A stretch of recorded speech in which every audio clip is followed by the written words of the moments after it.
Coming up next, Blocks News.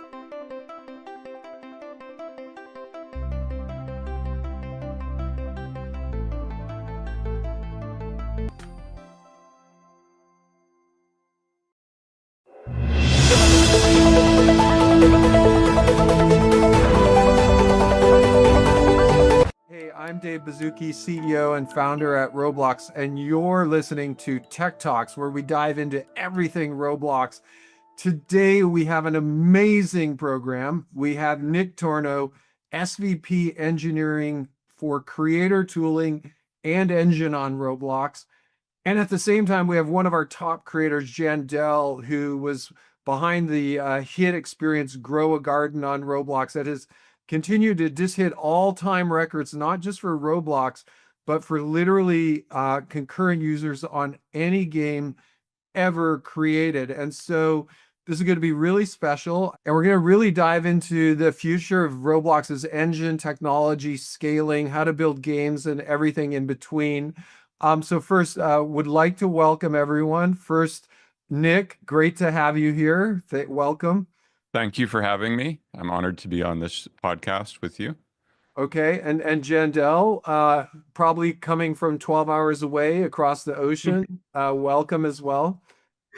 Yeah, thanks, Dave. I'm actually super excited too. Okay, so just a little warm up, Nick.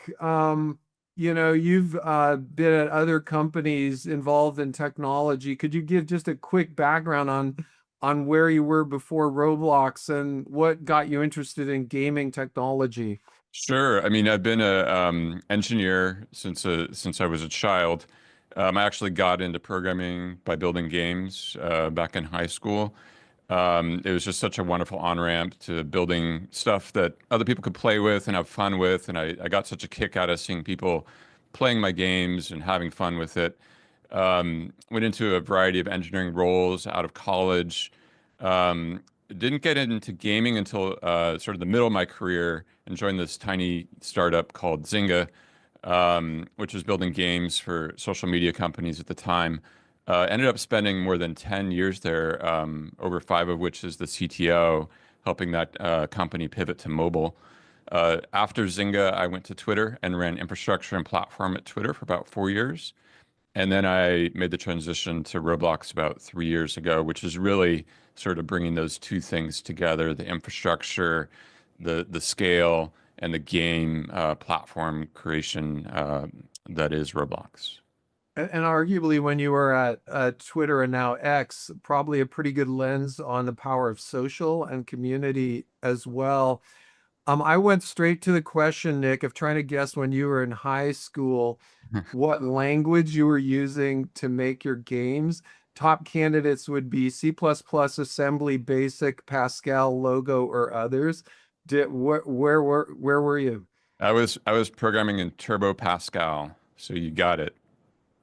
Okay, so the first version of interactive physics that we worked on was in Pascal as well. Turbo Pascal was a high performance Pascal compiler, I think from Borland in Scotts Valley, if you can remember way back to, I think, Philippe back then.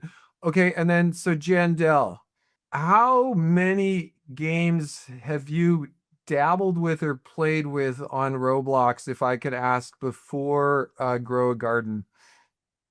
Yeah, I mean, so I played a lot of games. I think probably more than anyone on Roblox. I probably play every game that comes out, that gets above 10 million plays. I kind of make it my mission. And I've been creating games on Roblox now for like 7 years. So I think, our company's created probably 30 titles and probably 28 of those suck. And then we've purchased and acquired or partnered with 20 other titles and help kind of implement live service and features into those games. So yeah, it's just a lot of like a lot of work and a lot of different games on the platform. Yeah. So the tenacity is a great example for young people around the world, really. And there's been books written around 10,000 hours and other things. So first off, just want to highlight your level of tenacity here. The other thing I want to highlight is behind the scenes. I know Grow a Garden was in its rough form when you founded and acquired it. And without sharing the terms of the deal, I do want to highlight that it felt really like a win-win for you and the creator. So there's a lot of good karma around that. So for those in the audience, obviously the game is about growing a garden, but could we go a layer below that and really like how do you grow your garden and why do people keep playing it all the time? Yeah, I mean, so yeah, like you said, like the core loop of the game is just like buying seeds and planting them. But I think one of the main drivers is like this whole like grow offline mechanic. So people can plant a seed, they can leave, they can come back 2 hours later, 30 minutes, 24 hours, and their garden has grown and it's progressed. And that sort of like persistence and kind of live feel kind of makes it feel alive is like I think why the game's done so well. Well, but it's fun, right? You can come back a day later and your garden has grown. Yeah, and to that point, like one of the real design pillars of the game is we don't actually want to demand a lot from people. Like I intentionally designed the updates each week where, like most of the players can actually achieve the, final objective or the chase goal. But like an interesting part of Grow a Garden is that if you miss a week, like I don't want you to really get left behind. You could just join the next week and keep playing. And I think that's actually like a real unique pillar of what Grow a Garden is. Yeah. So that's a great pillar in a way, reducing the stress, which you call grinding, to just to make it almost welcoming to come back after 2 weeks if you Yeah. want. A couple other fun things, maybe for the viewing audience. Some of the older listeners may have been on Facebook in the very early days of social gaming with Zynga, where Nick worked. And there were some asynchronous games back then that didn't have as many people. One called Farmville. Is there any connection, do you think, to any of those ideas? But it's super funny. Like, obviously, we partnered with the original creator, and he's quite young. He's 16. And when I first reached out to him, I was like, "Yo, like you've been inspired by Farmville," and he actually replied with like, "What's that?" And it was like mind blowing to me because that was like one of the biggest things in when I was around his age. Like, I loved Farmville. So yeah, there's definitely been some inspirations from my design, but the original creator didn't even know what the game was, which is like That hilarious to think. that Yeah. almost sounds like simultaneous evolution where there's a fish in one lake that evolved in a certain shape, and then we go to another continent, we find without any connection a fish that evolved this same way. And then finally, Jandel, I want to just highlight something that a lot of people miss on a platform like Roblox, where last weekend we hit over 45 million concurrent users.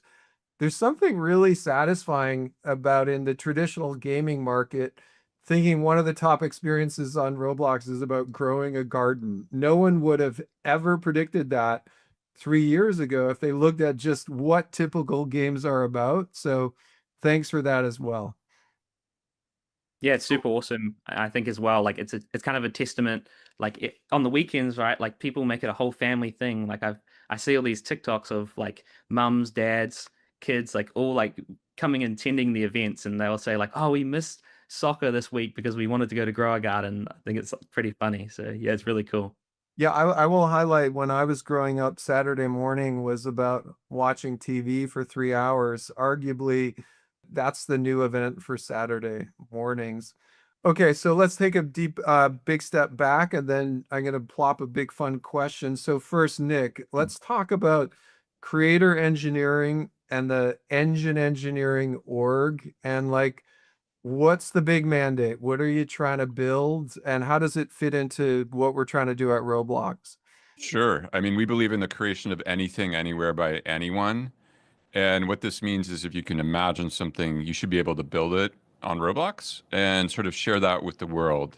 It's a really challenging mission, but at the same time, it's full of energy. When you think of someone like Jandel, with the ideas he has, I don't know how you come up with those ideas every week, but we want Jandel and creators all over the world to just be able to have those ideas and then just share them with the world Saturday morning or whenever they choose, and try to take care of as much of the basic blocking and tackling and the scaling of the infrastructure as we can, such that Jandel can get right back to work on what's up for next week. Now, I want to highlight how difficult the creator and engine technology, as well as infra AI and many other groups, have it at Roblox. If we look at video right now, we've got 4K, we've got great cameras, we've got great displays, and we can look back maybe 100 years or more to black and white silent, movies on film to where we've gotten. And in a way, video seems like a bit of a solved technology. If you get a camera, you can shoot outside, you can shoot animation. I think gaming and 3D immersion is exactly the opposite. In a way, it's almost as if we are still in the film era, with a lot of work ahead of us. Mm. And Nick, sometimes we riff about the spec, which is 100,000 plus concurrent players in a stadium, photorealism, with the addition of AI, the ability to dynamically change the whole world at the same time. How long out do you think it'll be before we can build that spec? Well, it'll be a while. I think what's really exciting to me is that the Roblox architecture, the decisions that we've made, and the areas of investment we have, we believe will scale to that future. Certainly can't comment on the timing of when that will all happen, but we see how, with continued investment in our LOD system, allowing really rich games to run even on really weak devices, continued investment in our cloud infrastructure to bring larger and larger worlds to bear, and more investment in our networking that we can have more and more people playing together. All these things, and of course the safety component of that too, right? So that all these people can play together safely. We do see a path to that future. Okay, and now a kind of an out of the box teaser for Jandel. Jandel, if you could imagine, and this doesn't have to be an exact answer, but a few areas. If you could imagine you had unlimited technology for Grow a Garden to work however you wanted on any device, either resolution, concurrency, performance, helping you build the game, making the game the same or different, different economics. Is there one area that pops to your head, or are there a bunch of areas like I wish I had this?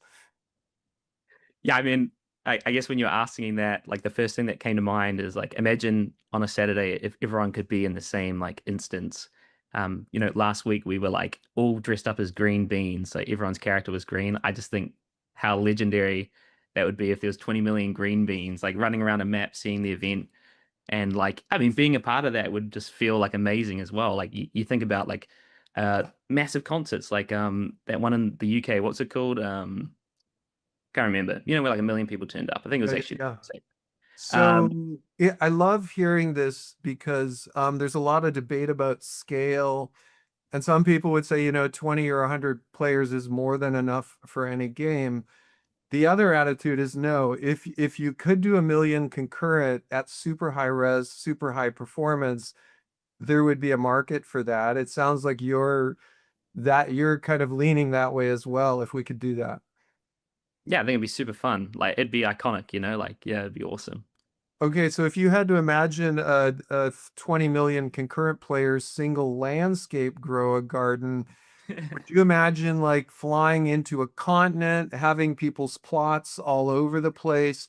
Would you need teleports and spaceships to go check out the plots? Like how would that feel? Or would it be a giant grid of 1 million by 1 million garden plots and you could just walk down the aisles? It'd be pretty cool. Like maybe you could have like a boat. You could just like it would be like maybe I'd have like oceans and there'd be islands of like 6 players and you could just keep traveling. I like think about yeah, it'd be like you'd be like exploring a world, how cool that would be. I'd A love that. world of 20 million gardens, which would be 5 million by 4 million gardens on a grid. That's a lot of gardens, bumping into people. And then would you, obviously we'd want 4K. Obviously, would you adjust your style at all? Would you stay like we are, a little primitive, or would you go more kind of animated in a way, or stick with it? I think like grow a garden, like I think is like one of the iconic parts of it is that it's kind of a callback to original Roblox. So I Yeah. think Grow Garden's use case, no, but I've made high fidelity games and I think they're really cool, you know. So it's not a one size shoe fits all. Okay, cool. So let's jump into a couple questions behind the scenes. And first we'll talk about scale. So Nick and I and others have kind of said that there's some advantages between having game engine, game technology, game cloud, game tooling all very tightly working together. And I feel one of these areas is scale. Did can you share a little, Jandel, about the peak concurrency you hit on Grow a Garden? And then also, I'm curious if you expected that to be possible, or did you think Roblox would blow up when you hit that number?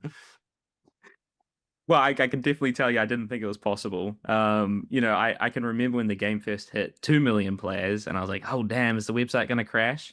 And then a month later, the website's at 22 million. So, yeah, the answer is definitely no. And yeah, it's been pretty crazy. As we've been hitting these higher concurrency numbers, there is a lot going on behind the scenes. We're obviously balancing our bare metal kind of standard level of compute with burst mode. Could you share a bit about the scaling behind the scenes, server replication, load balancing, other things that we're doing to handle this? Yeah, of course. I mean, so we try at Roblox to anticipate the scaling that we'll need for this platform. And so there's a lot of work that happens behind the scenes just on an ongoing basis about how fast are we growing? What do we think we'll need for the summer, for the fall, for the winter? And at the same time, we know that our platform is explosive, that new content can emerge on the platform and go from nothing to one of the largest games ever in a pretty short period of time. So we had been investing in this cloud bursting capability well ahead of this year. And kind of just in the nick of time, honestly, we saw this phenomenon growing with Grow a Garden that was really popping way above our projections, our carefully calculated projections, and we're like, we got to get this cloud bursting tech live.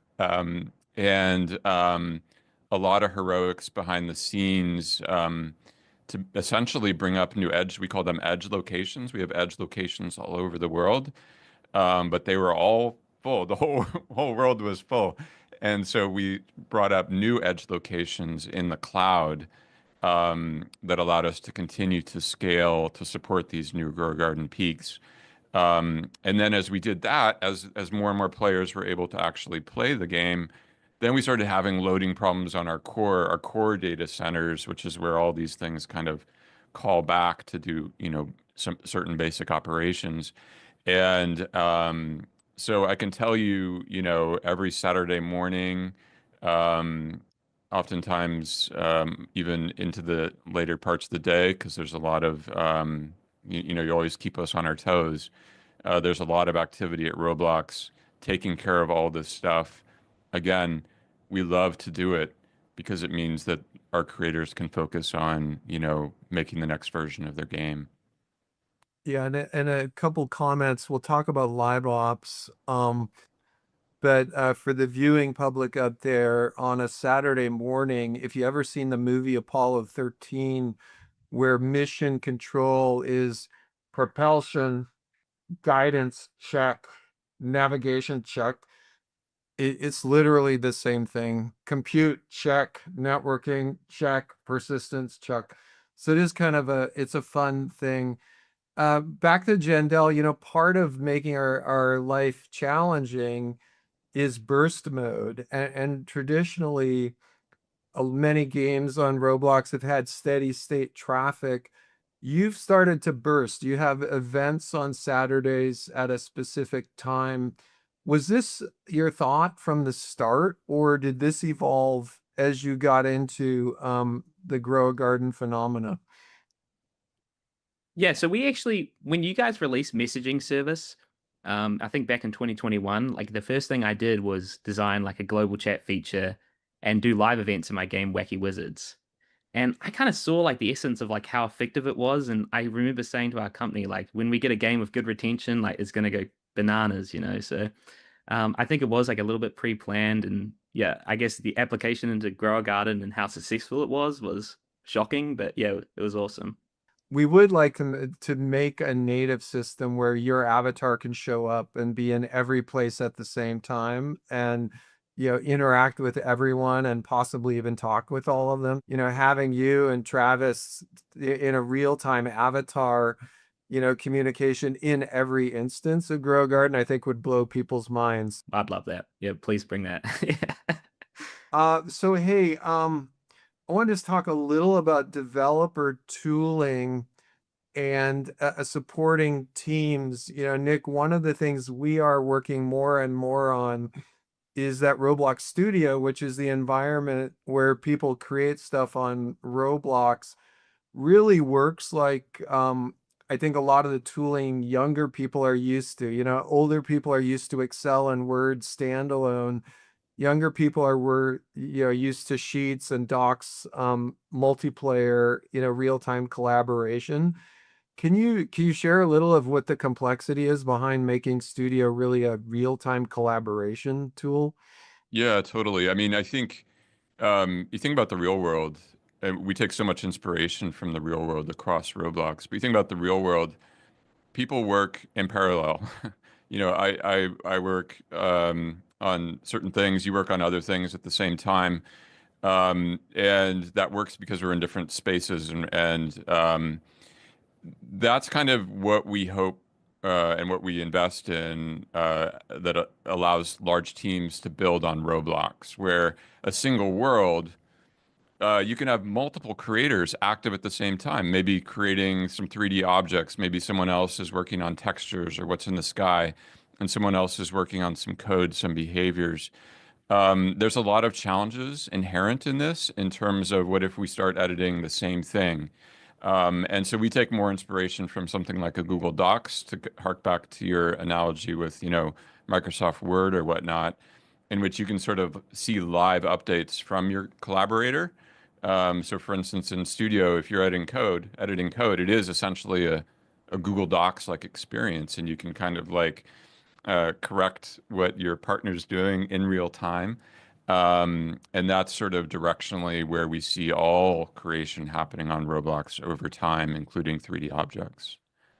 Now, before we jump to Jandel and talk about a specific situation, there's a really interesting byproduct of moving to a real-time multiplayer cloud-connected development environment, and that is scale as well. And just as we talked about 100,000 players, when we imagine working on a game or experience where it's happening in something like the state of California, it's really impossible to load the state of California in a 3D world on a PC, but it's not inconceivable where 100 developers with a cloud connected, 3D studio could work on the state of California all together. Okay, Jandel, so for you, we know you have, not thousands of developers. You've gotten a lot done with we think still under 100 developers or engineers.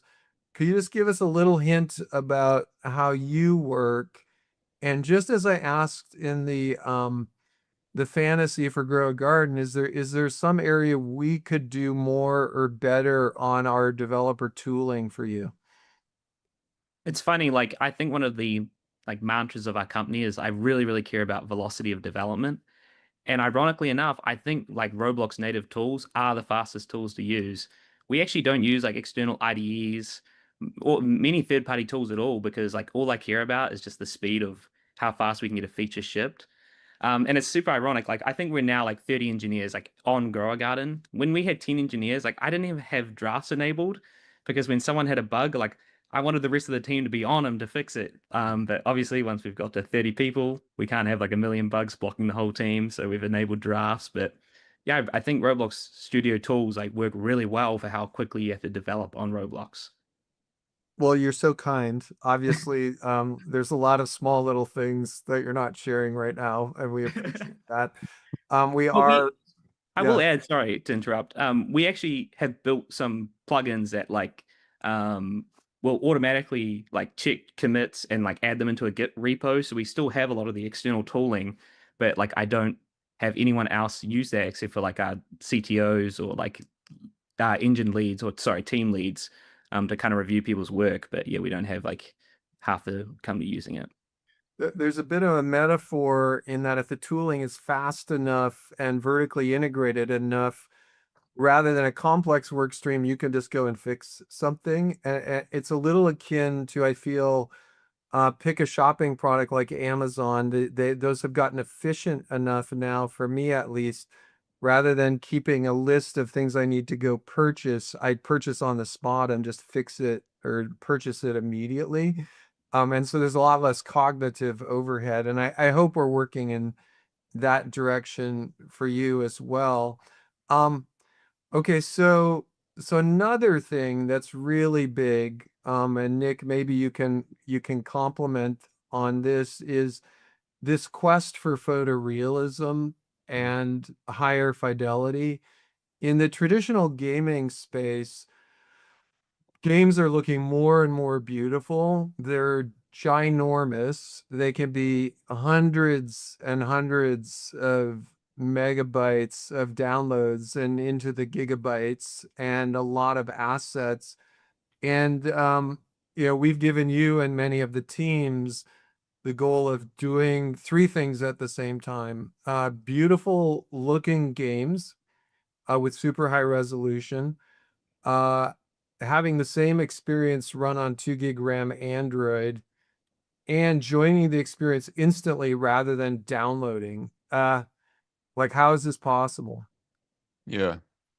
Um, well, I mean, I think you start to piece it apart. You look at traditional gaming engines, as you said, they craft the highest fidelity version.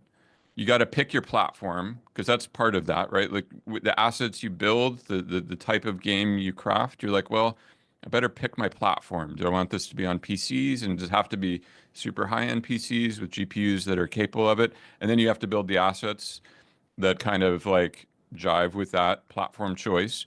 You got to bundle it all. You got to ship all that stuff together as a big giant download. That's kind of the traditional gaming approach to this. But you piece that apart and you say, well, why on each of those different things? Like, what would it look like to not have to pick your platform? What would it look like to not have to craft your assets specifically for that platform? What would it look like? Is it possible for there to be a game platform in which you simply create? You simply create, and we make it work on any platform. We use LOD systems, which could be down-resing or up-resing of those assets to target that platform. And what if we streamed all of the content to the device? So there was no download. You would just join and we would go, oh, you're on a low-end Android device. Let's start getting you the right assets for that. Or you're on a high-end PC. Let's start getting you the assets for that. And I mean, I think the set of decisions that have been made as relates to the Roblox platform really do open the aperture for this sort of thing to continue, in which if you're on a very high-end gaming PC and there's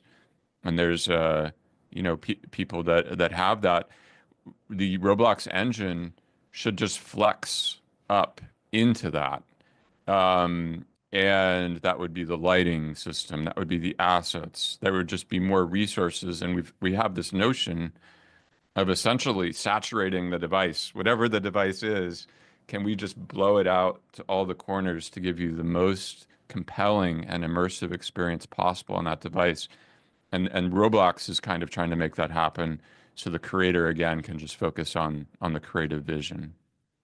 Yeah, reminds me a little that before the iPhone shipped, there were desktop websites and there were completely different websites, if you can believe it, like a mobile smartphone website, and they were not unified. And there was a vision with the pinch and zoom on the iPhone that the exact same website could be mobile and desktop. Now, we already asked Jandel, like, if we could get the photorealism and super high res on all devices instantly join whether you would redesign Grow a Garden. And I think the question is, if we did have this, is it a Grow a Garden redesign, or do you start thinking about complementary games that you'd like to build at the same time? Yeah, I think it'd be complementary games. Like I view gaming as kind of an artistic expression, and I think photorealism is part of that. Like there's probably 10 games off the top of my head that I'd love to make if I could build something photorealistic. So it'd definitely be a feature I use for sure. Yeah, we sometimes people ask what's harder, cell shading, cartoon shading, Pixar style photorealism. I think we all feel photorealism is the hardest, and then you can downsample from that. Hey Nick, another thing that we've seen develop over time is as the scale of experiences have grown on Roblox in true platform form, we want to give creators as much so they can operate as autonomously as possible when they want. And then at the same time, we provide by default moderation, safety, filtering, economy, all of that. Can you share a bit of how we've expanded the tooling so you could imagine creators doing some of that themselves in the way they want to?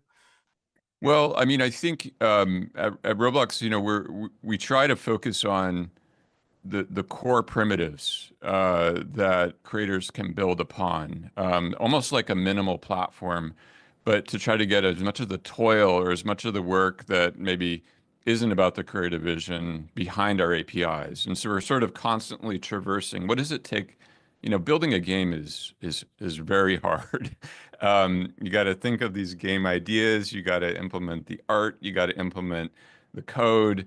It's got to be joyful to play. You've got to run it, scale it, acquire users. There's a lot to work on. And so we just look at everything that game creators have to do, and we look for what are the parts of this that we can put behind a minimal platform that don't restrict the creative freedom, right? And that's where the rub is, right? It's easy to make some APIs, some platform abstractions where you're kind of narrowing the type of content that can be built. How can we make it as sort of like wide and open and allow our creators to do like crazy stuff, as you mentioned, like who would have thought the biggest game on the platform would be about growing a garden, but that's delightful, right? Like that's success for us with our APIs is that we haven't made any decisions that constrain this to traditional gaming. Yeah. Yeah, I was thinking, Jandel, in your case, I'm wondering if you even realized what you were doing with Grow a Garden, in that it's not, on some kind of edgy kind of social construct. It's everyone's growing stuff together. It's, as you said, you're not trying to use hacks to get more engagement. It's actually fun to come back in 2 weeks, and you're not under pressure to come back every day. Were you thinking about that, or is that just a byproduct of your learning and attempt to create something delightful? I would actually call back to the original creator. I think it's one of the things that he thought about with the game. I think back to one of our early updates. I created a sprinkler and the original creator came to me. He's like, "Why can't I place this on other people's farms?" And I was like, "Oh, because I just thought you'd invested in it, so you'd place it on your own farm." He's like, "No, I want people to be able to help each other." So it is actually something we think about in the game. Even something as simple as placing a sprinkler on someone else's garden is like super cool, and players do it. And one of the things that people give feedback on is they play Grow a Garden, and the first thing that happens is like an experienced player comes up and gives them a super expensive fruit and helps them out. And that's like one of the biggest parts of the game, I think. We really love that. If there's one takeaway from this whole conversation, would be that altruistic notion that helping others has contributed to Grow Garden's success. That would be an amazing takeaway. And I think it's true in a way, right? That's adding to that delight that you've been building.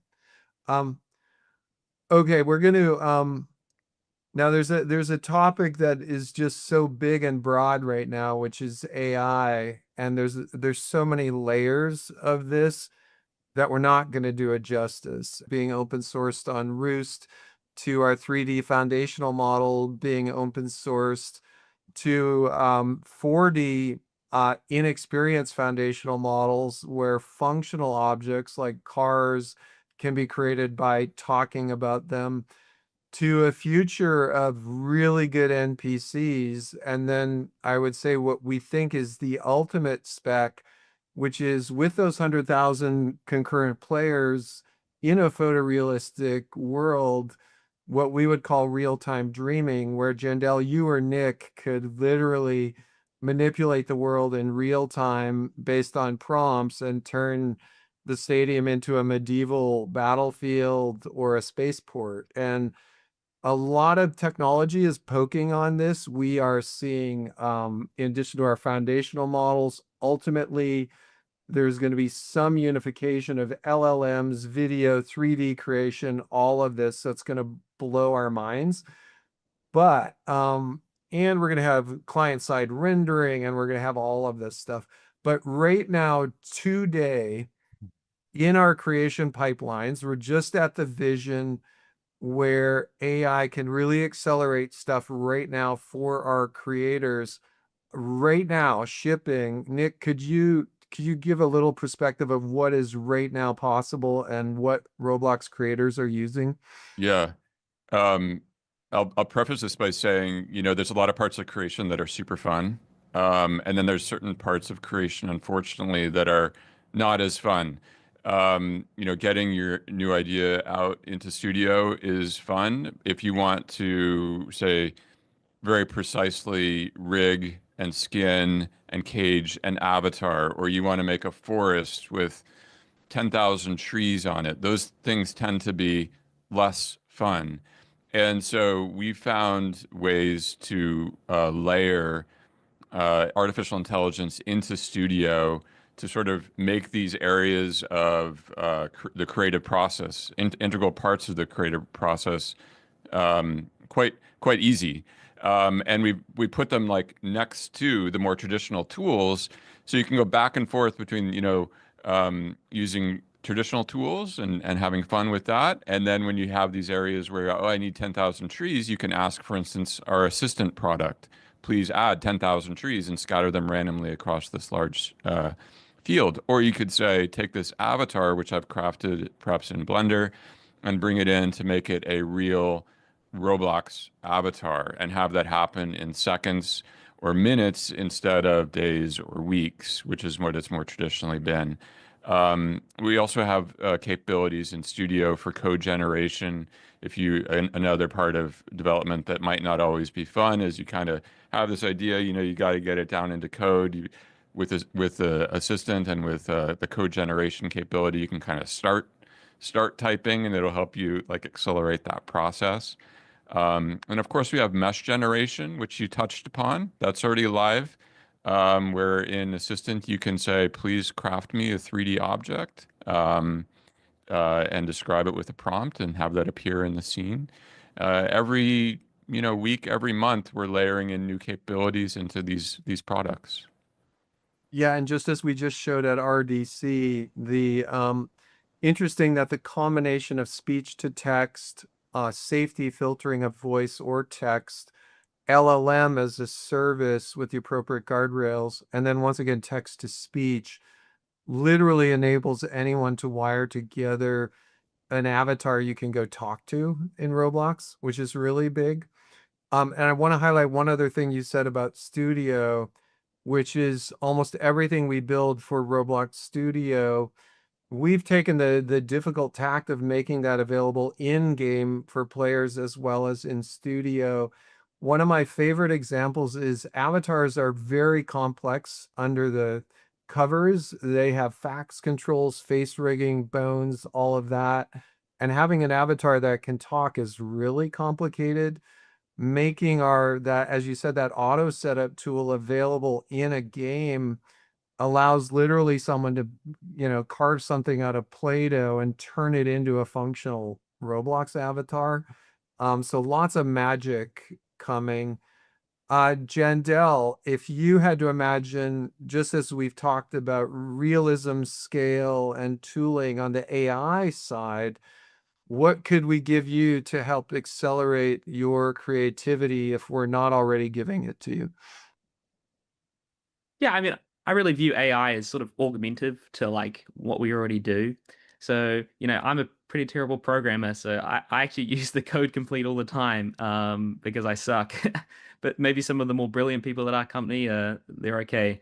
And I actually, funny enough, like I use AI in my workflow quite a bit. So I think we kind of welcome it as like an augmentative thing. I don't think if anything comes to mind now that we really, really need, but yeah, that's kind of how I'd put that. I like the idea of human acceleration rather than human replacement. And we're a little bit in the same vibe as the pre-industrial revolution, where the idea of manufacturing Model Ts on an assembly line was everyone was concerned that was going to put out the craftspeople who built each vehicle by hand, one after the other.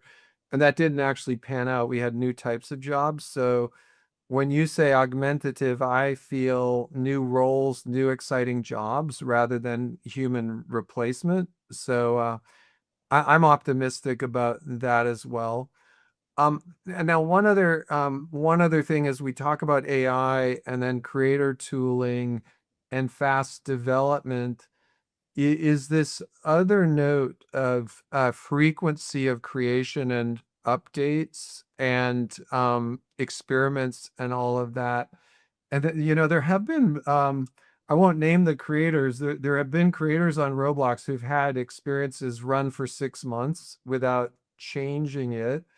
Um, we do the exact opposite in Roblox, whether on the services side, the client side, studio, the engine.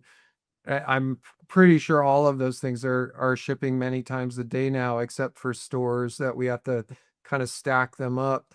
And that's it's much better, I believe, to be making small iterative, consistent changes. What's your philosophy been really to updates and improving the game and the speed of deployment, Jendel? Yeah, I mean, I have a pretty brutal look to it. Like I don't think that not updating your game on 6 months on the platform should be rewarded. Like, we update weekly, and we've been doing that for 3 to 4 years now. I found it super effective. It's really, really engaging for all the users. So yeah, that's sort of our philosophy. Like we love to give kind of smaller updates. Sometimes they're not actually that small, and everyone's just stayed up for like 24 hours to finish it. But yeah, we're really big on the weekly content cadence. I kind of view it like how TikTok, everyone releases so many videos on TikTok. You used to have movies that come out every 12 months, but now on TikTok, people make videos every day. Like gaming's heading the same direction. Well, if you can believe it, in one of our first companies, our updates happened every 9 months, and an update involved printing a CD-ROM and mailing it. So we're in much better position now. And Nick, as far as helping creators rapidly update, rapidly iterate, can you give a bit of color on some of the things we've done and maybe some things we're thinking about? Yeah, totally. I mean, obviously, Roblox is already a platform made for speed. Um, I always tell people who've never used it before the creator tools that you can just download Studio for free and you can deploy an experience across iOS, Android, Mac, PC, console, VR in less than 30 minutes. And that's just remarkable. I mean, it's crazy to think about. And of course, you can then update it again and push it again. You could do this every 30 minutes. Now, that's one type of speed. That's sort of the serial speed, this ability to push out a new version weekly or whatnot, as Grow a Garden does. Another type of speed that we're investing in is the ability to kind of run experiments. And then you essentially have this parallelism. Of course, you can continue to move serially at pace, but additionally, you can have multiple things happening simultaneously in production within the context of a single experience. And we're accomplishing this with built-in experimentation capabilities in Creator Hub and in Studio. And these will allow you to also control for other factors. And one of the limitations of doing things serially, if you're trying to understand, did this work better or that work better? If you do them serially in time, there's other confounding variables. Whereas if you're able to run an A/B test, you can kind of apply the scientific method, control for those other factors. So we're really excited about what that will do over time for creator velocity. I want to highlight part of this update and experiment tension is one of the most universal tensions, I think, in product design, game design, art, you name it, which is the tension between intuition, vision, and the creation of things that can never be tested, which are topological advances that just it's the newest thing and no one ever imagined it, with the tension of iterative A/B testing and tweaking and tuning and all of that. And if either one of those is over-indexed, we get a dystopian effect. And I think, Nick, if you can remember the early days of social gaming, Yeah. I do think there was so much faith in the analytics system. You would just kind of throw a splat on the screen and you would hope you would A/B test it and it would turn into something good. I don't know if you remember that time. Well, I do, and I agree with your characterization. Like you can err on either side. There's so many things. And I think it's an interesting contrast between some of those companies, some of the ways Roblox has been run, which is more vision centric. I think even at Roblox, we do run experiments from time to time. So it's like the right tool for the right job. And we're hoping to bring these additional tools to our creators as well. Hopefully, they'll artfully balance them just as we do. Yeah, I think this is something where it's both. And the most important thing is a level of self-awareness, whether you're building a game, a piece of art, or a company, where you're using vision and intuition and giant big risk change, and where you are using iterative A/B testing and optimization and how to marry those together. And that takes a good balance. I think, Jandel, I'm curious for you. Like, do you do any A/B testing? Because I would love it if you said no and you just said, Grow a Garden is the most popular concurrent game in the world, and it's been purely built on feedback and intuition. Well, it's really funny actually. So we did maybe when the game was around 500,000 to a million players, like we did actually use A/B testing. The ironic thing is the game got so big, there was actually no solutions for us to A/B test anymore. Like the way game analytics was running the test, like the data was just not actually correct. And then to run the queries on the total number of like entries was just too expensive. So we just stopped doing A/B testing, and it actually did become totally intuition based. And it's funny, like we got really, really smart about gathering player feedback and making inferences on that. And I think it's actually we built like really cool tooling for all of that. And I think it's one of the most amazing things we've done with Grow a Garden is like building out that workflow. I love hearing that a lot because I think it's easy to and once again, in many places it's appropriate to say we're going to A/B test it, but I like not, it's like you're flying without a net. I would say, Nick, I think we would hope to be able to supply an event A/B system for 25 million concurrents over time. Yeah, absolutely. We should be able to help you out if you so choose, James. Yeah, if you Thank God. That'd be awesome. Yeah, thank you. Okay. Janelle, one more thought. We talked a lot about Grow a Garden. Is there anything you're thinking about or could imagine that would make Nick nervous if you were to implement it? You don't have to answer Well, that question, Jansen.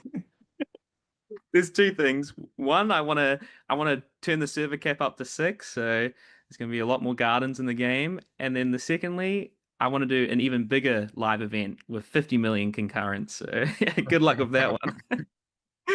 All right, bring it on. Bring it on. We like those kind of problems. Like in a way, we're getting kind of native, authentic stress testing of the whole platform, and we welcome it.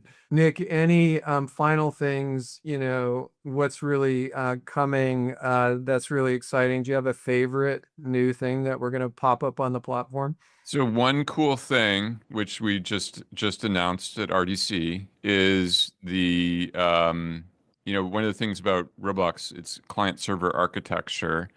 And as you build on the platform, you actually have to spend a fair amount of time and energy deciding what runs on the client, what runs on the server, and making some trade-offs if you want to have what's called server authority or some sort of truly controlled, safe, competitive experience.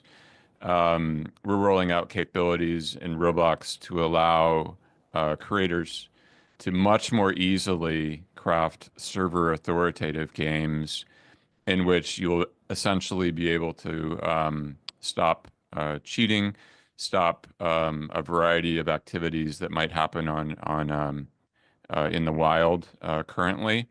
And additionally, we're taking steps or we're exploring ways to make it easier to not have to deal with the client server paradigm, and see if we can handle more of that automatically at the platform level.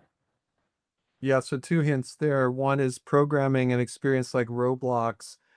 Most of us just think of this as a big 3D world and we want to write some code against it. And in a way, hiding the very complexity of what code runs server and client side could be one of our, big inventions. So I'd say stay tuned. And then on server authority, for those out there, if you imagine a banking application and you said whatever you do on your own desktop in your own browser is authoritative, you would have people manipulating their bank balance to $1 trillion on their desktop and say that's authoritative. Obviously, banks don't work that way. And the only thing they really trust is what's happening behind their firewall on the server. So there's a lot of tech in being server authoritative, but making your avatar feel responsive at the same time client side. I think what we showed at RDC is like a really great peek at that. Jandel, for Gunfight Arena, do you think it would help to have server authority? Yes. Yeah, I can't say anything other than yes. Yeah, most of our development time is spent on anti-cheat, so please bring it. Yeah. And I would say we do have the metrics, I think, that overall the millions of people on Roblox are happier when they're playing fairly with other people and when playing in an experience with a lot of people using a lot of technology to get an advantage, it's a little less fun. So great, we're deep into that. So wow, so Jandel, I was really actually excited to hear that with all the tech we're building, and such a big focus on supporting a lot of genres, Grow a Garden maybe wouldn't change too much, which makes me feel like it's a universal thing, except for maybe a mega scale contiguous world. So that was really satisfying. Yeah, no, it's great. Cool. And Nick, thank you for all of the work. Big shout out to everyone working on the Roblox engine, Roblox creator tooling. Just an enormous amount of fastidious work up and down the stack, and appreciate you being here to represent the amazing teams within Roblox. It was great fun. Thanks for having me. So Nick and Jandel, thank you so much. This has been an amazing episode of Tech Talks. Looking forward to seeing you all next week. Thanks again. I'm Dave Baszucki.